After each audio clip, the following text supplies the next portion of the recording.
تو کہا تو یہ بھی جانتا ہوگا کہ ہم آئے نہیں ہے، ہمیں خط لکھ کے بلایا گیا ہے؟ کہا ہاں یہ بھی معلوم ہے۔ تو پھر کہا تو ادھر کیا کر رہا ہے، ادھر آ۔ تو کہا نہیں، تمہارے پاس آؤں گا تو دنیا کی دولت نہیں ملے گی۔ حسین نے کہا کہ جنت میں اس سے بہتر عطا کر دیں گے۔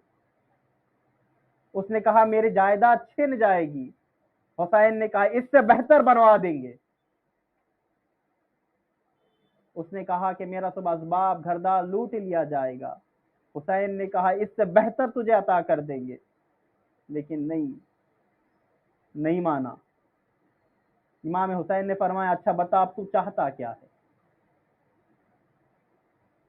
اس نے کہا کہ آپ یزید کی بیعت کر لے۔ کہا تو خود بھی جانتا ہے یزید فاسق و فاجر ہے؟ کہا جانتا ہوں۔ تو کہا دیکھ ہم یہ چاہتے ہیں یا تو ہمیں کسی اور ملک کی طرف جانے دے، مکہ کی طرف جانے دے، یا تو کسی اور ملک کی طرف جانے دے، یا ہمیں دمشق جانے دے۔ یہاں پہ مورخین نے لکھا ہے کہ امام حسین نے فرمایا ہے اے عمر اگر تو ہمیں کہیں اور نہیں جانے دیتا تو نہ جانے دے، ہمیں ہندوستان جانے دے۔ یہ مشہور جملہ ہے آپ کا، کہیں اور نہیں جانے دیتا، نہ جانے دے تو پھر ہمیں ہند کی طرف جانے دے۔ کہا یہ جملہ حسین نے کیوں کہا؟ اسی لیے تو کہا جانتے تھے کہ ہمارے محبان، ہمارے چاہنے والے سب سے زیادہ ہندوستان میں، وہ کسی بھی فرقے سے ہوں گے، کسی بھی مذہب سے ہوں گے، کسی بھی قوم سے ہوں گے، وہ ہندو ہوں گے، مسلمان ہوں گے، سکھ ہوں گے، کوئی بھی ہوں گے، پر وہ ہمارے چاہنے والے ہوں گے۔ جب ہندوستان کا دستور تیار ہوا اور جب حکومت کے سامنے، نہرو کے سامنے جب یہ لایا گیا کہ 10 محرم عاشورے کا دن آپ جو ہے وہ گورنمنٹ ہالیڈے ڈکلیئر کر رہے ہو، آپ یہاں ہندوستان میں آپ اس کو کیوں ڈکلیئر کر رہے ہو؟ کہا حسین نے فرمایا تھا کہ ہمیں کہیں اور نہ جانے دیتا، نہ جانے دے، ہمیں ہندوستان جانے دے۔ حسین کو ہمارے ہندوستان سے بڑی محبت تھی، ہمیں ہندوستان سے بڑی محبت تھی حسین کو۔ کہا حسین کی عظمتوں کو سلام، حسین کی عظمتوں کو سلام۔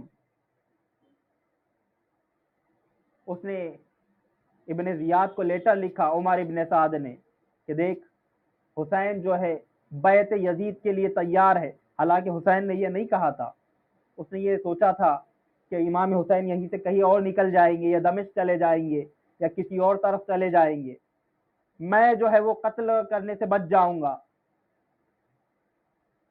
جب ابن زیاد کے پاس میں یہ لیٹر پہنچا ہے تو ابن زیاد نے کہا اگر حسین بیعت کے لیے تیار ہے یزید کی تو کیا مسئلہ ہے، لیکن اس کے پاس میں شمر کھڑا تھا جس کے لیے رسول نے فرمایا تھا۔ تو شمر نے کہا کہ حسین اگر یزید کی بیعت کے لیے تیار ہے تو اس سے تجھے کیا فائدہ؟ حسین نے تیری اطاعت تو نہیں کی۔ کہ یزید کی اطاعت تو بعد کی بات ہے، پہلے حسین سے کہے کہ وہ ابن زیاد کی اطاعت کرے۔ حالانکہ حسین یزید کی اطاعت کو تیار نہیں ہے تو اس کی اطاعت پہ کب تیار ہوں گے؟ تو شمر کے نام اس نے خط بھیجا کہ اے عمر میں نے تجھے ساز باز کرنے کے لیے نہیں بھیجا بلکہ حسین پہ قابو پانے کے لیے بھیجا ہے۔ یزید کی بیعت بعد کی بات ہے، حسین سے کہو کہ پہلے میری اطاعت کرے، میری بیعت کرے، اور نہیں کرتے تو حسین سے جنگ کرو اور ان کا سر کاٹ کے میرے پاس بھیجو، اور اگر تو نہیں کر سکتا تو ہٹ جا، میں تیرے بدلے میں شمر کو بھیجتا ہوں، تیرا تو عہدہ بھی گیا، تیری حکومت بھی گئی، تیرا سب کچھ گیا۔ جب یہ لیٹر آیا ہے تو یہ شیطانی فطرت میں شامل تھا، یہ فوراً راضی ہو گیا۔ یہ مختصر سا بیک گراؤنڈ میں نے بیان کیا، اصل مجھے شہادت پڑھنی ہے آج حضور صلی اللہ علیہ وسلم کے اس صحابی کی جن کا نام جان ہے، جان ابن ہوئی رضی اللہ تعالیٰ عنہ۔ جان پہلی بار نام سنا ہوگا، یہ حبشی تھے، کالے تھے، یہ غلام تھے، انہیں حضرت علی نے حضرت عباس بن مطلب سے خریدا تھا، اور خرید کے ان کو حضرت ابو ذر غفاری رضی اللہ تعالیٰ عنہ کو ہدیہ کیا تھا۔ یہ رسول اللہ کی خدمت میں بھی رہے، صحابہ کی خدمت میں رہے، مولا علی شیر خدا کی خدمت میں رہے۔ جب حضرت ابو ذر غفاری رضی اللہ تعالیٰ عنہ کو مدینے سے نکالا گیا، تب یہ حضرت ابو ذر غفاری کے ساتھ میں ربضہ میں بھی تھے۔ پھر یہ مولا علی شیر خدا کے ساتھ رہے، ان کے بعد میں امام حسن مجتبیٰ کے ساتھ رہے، امام حسین کے ساتھ میں، یہ کربلا آئے ہیں حسین کے ساتھ میں، اور کربلا میں ان کی عمر 95 سال کی تھی۔ 95 سال کا بوڑھا صحابی جان، جھکے ہوئے کمر جھک گئی تھی بڑھاپے کی وجہ سے، کمزوری تھی، نکاحت تھے، بھوے تک سفید ہو چکے تھے۔ جب یہ لائے ہیں اونٹ کی پشت پہ آئے ہیں، یہ بیمار بھی تھے، کربلا آئے، ان کا تعلق افریقہ کے سوڈان کے علاقے سے تھا، بڑی اہل بیت سے محبت کرنے والے تھے، اللہ کے نبی کے صحابی ہے یہ جان۔ یہ عاشور کے دن امام حسین علیہ السلام کی خدمت میں آتے ہیں اور آ کے عرض کرتے ہیں مولا جنگ کی اجازت دی جائے، عزم جہاد دیا جائے۔ امام حسین علیہ السلام فرماتے ہیں جان تو بوڑھا ہو گیا ہے، ضعیف ہو گیا ہے، تیری کمر تک جھک گئی ہے، تیرے جسم میں طاقت نہیں ہے، تو جنگ کرنے کے قابل نہیں ہے۔ اے جان، حسین تجھے کس طریقے سے میدان میں بھیج سکتا ہے؟ حسین تجھے کیسے اجازت دے سکتا ہے کہ تم میدان میں جائے؟ کہا کہ مولا میں نے آپ کے نانا کی خدمت کی ہے، پھر آپ کے بابا کا غلام رہا، پھر آپ کے بھائی حسن کا غلام رہا ہو، کہا پھر آپ کی غلامی میں آیا ہو۔ حسین نے فرمایا اے جان، اگر تو کہتا ہے تو غلام ہے تو جا، حسین نے تجھے آزاد کر دیا، حسین نے تجھے آزاد کر دیا، جا جان، حسین تجھے لڑنے کی اجازت نہیں دے سکتا، اپنی زندگی جو بچی ہے وہ آرام سے گزار، سکون سے گزار، حسین تجھ سے راضی ہے جان، جا کسی اور طرف چلا جا۔ جان کہتا ہے مولا جب اچھے دن تھے تو جان آپ کے ساتھ رہا، اور جب مصیبت والے دن آئے ہیں تو میں آپ کا ساتھ چھوڑ کے چلا جاؤں؟ کہا نہیں، میں آپ کی غلامی میں رہوں گا۔ کہا کہ جان میری غلامی نے میں نے آزاد کر دیا، اب کسی کی غلامی کرنا چاہتا ہے تو جا میرے بیٹے علی کی غلامی کر۔ جان علی کے پاس آئے ہیں، زین العابدین کے پاس، کہا کہ مجھے اپنی غلامی میں شامل کر لے اور ابھی آپ عزم جہاد دے دے، میں میدان کربلا میں جاؤں۔ کہا جان بابا نے کیا کہا؟ جان نے کہا کہ آپ کے بابا تو اجازت نہیں دیتے۔ تو کہا جان جب وہ اجازت نہیں دیتے تو میں کس طریقے سے دوں؟ تو کہا نہیں، اجازت تو چاہیے جان کو۔ کہا آپ اجازت لے کے دے، بڑا اصرار کیا، بڑی منت و سماجت کی، امام زین العابدین علیہ السلام نے مولا حسین سے اجازت دلوا دی۔ امام حسین علیہ السلام نے فرمایا جا جان میدان میں جا، بلکہ وہاں پہ جان کے ایک جملے ہے تاریخ کے اندر، جان نے کہا مولا کیا آپ نہیں چاہتے، آپ مجھے میدان میں اس لیے نہیں بھیج رہے کہ میں حبشی ہوں، میں کالا ہوں، میں غلام ہوں؟ امام حسین علیہ السلام نے فرمایا، جان کی طرف دیکھا، جان نے کہا مولا آپ نہیں چاہتے کہ میں جنت میں جاؤں؟ تو مولا حسین نے فرمایا جان تو جنت میں نہیں جائے گا تو پھر اور کون جائے گا؟ جان تو جنت میں نہیں جائے گا تو اور کون جائے گا؟ اور تو کہہ رہا ہے کہ میں کالا ہوں، تجھے پتا نہیں کہ میرے نانا کا وہ صحابی بلال بھی کالا تھا؟ تجھے پتا نہیں میرے نانا کا صحابی بلال بھی کالا ہے، اور میرے نانا نے فرمایا بلال تو مجھ سے پہلے جنت میں جائے گا۔ بلال خدا رنگ و نسل کو نہیں دیکھتا، بلال جان خدا گورے یا کالے کو نہیں دیکھتا، بلکہ خدا دلوں کو دیکھتا ہے۔ جان خدا دلوں کو دیکھتا ہے، جا ہم نے تجھے اجازت دی، جا میدان میں جا۔ جان کو گھوڑے پہ سوار کیا جا رہا ہے، لیکن جان گھوڑے پہ چڑھ نہیں سکتے، اتنے ضعیف ہے۔ لیکن جذبہ کیسا ہے، حسین سے محبت کیسی ہے، وہ قربانی کا ایثار کیسا ہے۔ 95 سال کی عمر ہے جان کی، جان کہتا ہے مولا آپ پہ قربان ہوں گا۔ کہا جان تو گھوڑے پہ بھی نہیں سواری نہیں کر سکتا، تو گھوڑے پہ بھی نہیں بیٹھ سکتا۔ کہا مولا پیدل جاؤں گا، میں پیدل جاؤں گا، ہاتھ میں تلوار ہے، جھکی ہوئی کمر ہے، بوڑھا ہے، کانپتے ہوئے میدان کربلا میں آیا ہے، یزیدیوں کو للکار کے کہتا ہے آؤ میرے مقابلے پہ آؤ۔ اتنی ضعیفی کے باوجود، نقاہت اور کمزوری کے باوجود، جان نے 95 سال کی عمر میں 25 یزیدیوں کو مارا ہے۔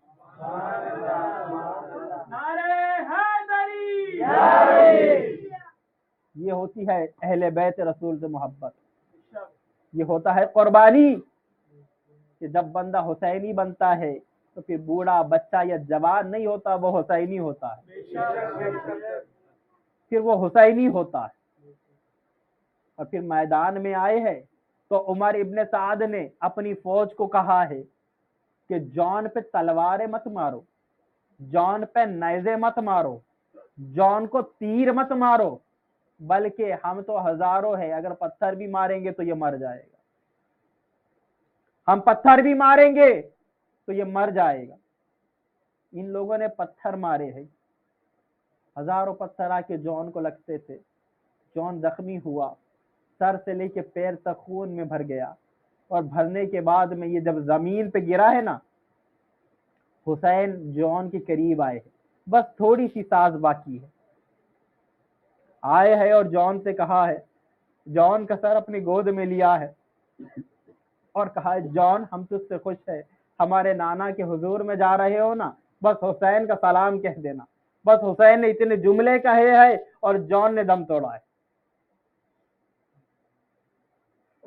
یہ اللہ کے نبی کا صحابی ہے جان۔ ایک اور صحابی رسول ہے جن کا نام ہے مسلم ابن اوسجا، نام سنا، یہ بھی صحابی رسول ہے، اور ان کی عمر کربلا میں 86 سال ہے۔ کتنی؟ 86 سال کا بزرگ ہے مسلم بن اوسجا۔ یہ بھی حسین پہ قربان ہونے کے لیے میدان کربلا میں آیا ہے۔ کوفہ کے رہنے والے تھے مسلم بن اوسجا، قبیلہ بنو اسد سے ان کا تعلق تھا، حبیب ابن مظاہر کے دوست تھے، حسین سے محبت کرنے والے۔ اور جب مسلم آئے ہیں نا، مسلم بن عقیل ان کے ساتھ میں رہے ہیں۔ علی والوں کا شیوا تھا اس زمانے میں، مسجدوں میں عبادت کثرت سے کیا کرتے تھے، سب سے پہلے مسجد میں آتے تھے اور سب سے آخر میں گھر جاتے تھے۔ جس کا یہ معمول تھا، لوگ دیکھ کے پہچان لیتے تھے یہ کوئی علی کے چاہنے والوں میں سے ہے، علی کے محبانوں میں سے ہے۔ اس میں سے ایک تھے یہ حبیب ابن مظاہر الاسدی اور حضرت مسلم بن اوسجا، دونوں بھی دوست تھے۔ جب مسلم کو پتا چلا ہے نا، مسلم بن اوسجا کو، حبیب کو خط آیا ہے، بڑی افسوس کرتے تھے یہ حضرت مسلم بن عقیل کے بعد میں انہوں نے قطع تعلق کر لیا تھا کوفہ سے، گھر میں خود کو قید کر لیا تھا۔ ایک مرتبہ یہ بازار گئے ہیں خضاب خریدنے کے لیے، داڑھی کو خضاب لگانے کے لیے، یہ خریدنے کے لیے بازار میں گئے تھے، وہ حبیب ملے ہیں اور حبیب نے بتایا ہے کہ حسین کا خط آیا ہے، اور حبیب وہ کوفہ کی جانب گئے تھے، تو مسلم بن اوسجا بھی اپنے بیوی اور چھوٹے بچے کے ساتھ میں کربلا کی طرف گئے۔ وقت کافی ہو رہا ہے، انشاءاللہ ان کی مجلس ہم پرسوں لیں گے، کل چونکہ 10واں ہے حضرت امام حسین علیہ السلام کا، اور ہمارا معمول ہے کہ ہم جو 20ویں کی مجلس پڑھتے ہیں، یعنی 10ویں کی مجلس پڑھتے ہیں، وہ حضرت امام حسین علیہ السلام کی شہزادی پہ پڑھتے ہیں، حضرت سکینہ پہ۔ تو انشاءاللہ کل کی مجلس جناب سکینہ پہ ہوں گی انشاءاللہ. باخر دعانا الحمدللہ رب العالمین. انشاءاللہ وقت پہ آ جائے.